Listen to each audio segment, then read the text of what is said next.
Okay, so I added this cute music to the background. I feel like I'm in like a fairy tale, which is awesome. But today, obviously, Jaclyn Hill palette. So we're going in with the shades, my three like normal, regular transition shades. So cream, MFEO, and I'm gonna go in with an E38 brush. And then as like my second transition shade, I'm gonna use the shade Pooter that I have been for the last few days. And today I use I think I use the same brush, and then I use like an angled blender for the under eye.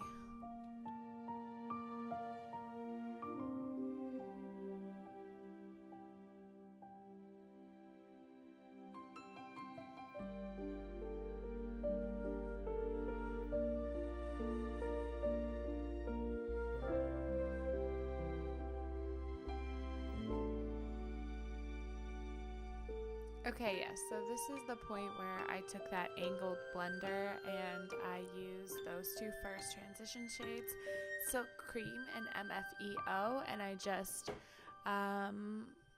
basically just kind of connected the start of the outer V onto the under eye, excuse me. And this look today I did kind of like more of a grungy under eye. It's like a little bit lower than I typically do, so this part doesn't have to be super precise, but I did take it from inner to outer corner of my eye. Oh, I have a blemish there on the side of my nose.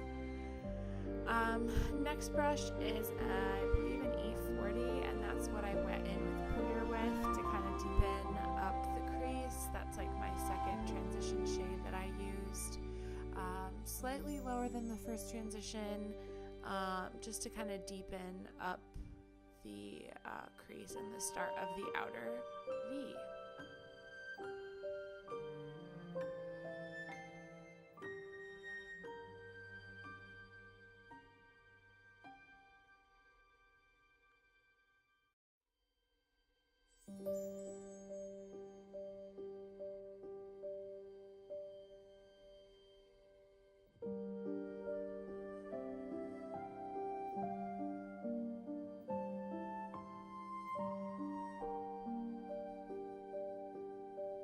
So as you can see, I like to try to hold everything in my hands at one time, like 3 brushes and 2 palettes. It's okay.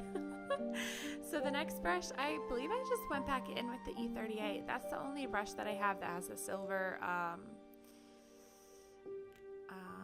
handle instead of rose gold, so that's how I know always what it is. So I took the shade Buns, which is right next to the lid shade we're going to use today. It's like a beautiful reddish brown color, and I use that to deepen up the outer V and the crease, and to kind of create I didn't just put it in the crease, it was like kind of on the outer part of the lid as well.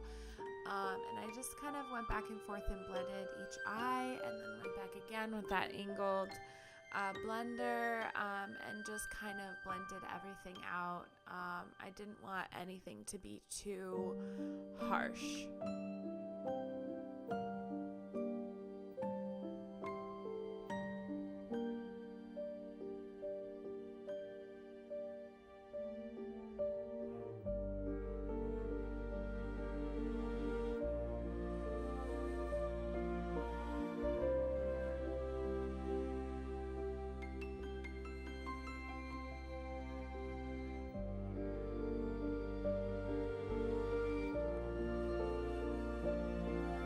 So here I'm using my favorite under eye brush, the Firm Shader, and I just kind of took Pooter and I blended it out.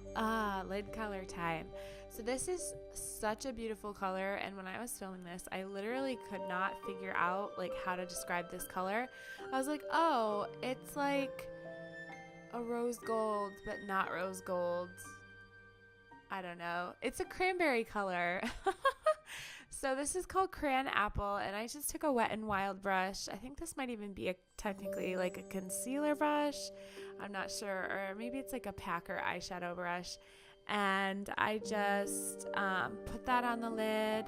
Then I blended it out with the brush that I used for the transition colors, and just kind of went back and forth and made sure that the pigment Like I had to go back in to the left eye. I think I was kind of nervous. I didn't want it to, I don't know what I was thinking, but I had to go back in a second time and kind of touch it up, because kind of some of it got blended away, and I don't think I added enough pigment to begin with.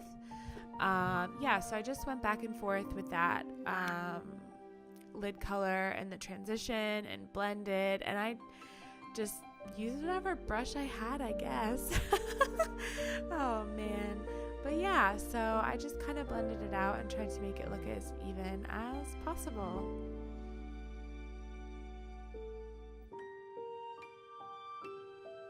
Okay, for the next fun part, we're going to do obviously inner corner. Again, with the holding four things in your hand, Mariah. So the inner corner shade that I used today is called Faint. It's a beautiful kind of like pinky, champagne-y color. It's I thought it was fitting for how red the look was. I didn't want to do just a normal champagne-y inner corner color. Like I really wanted something a little different, and I like the choice that I made for this.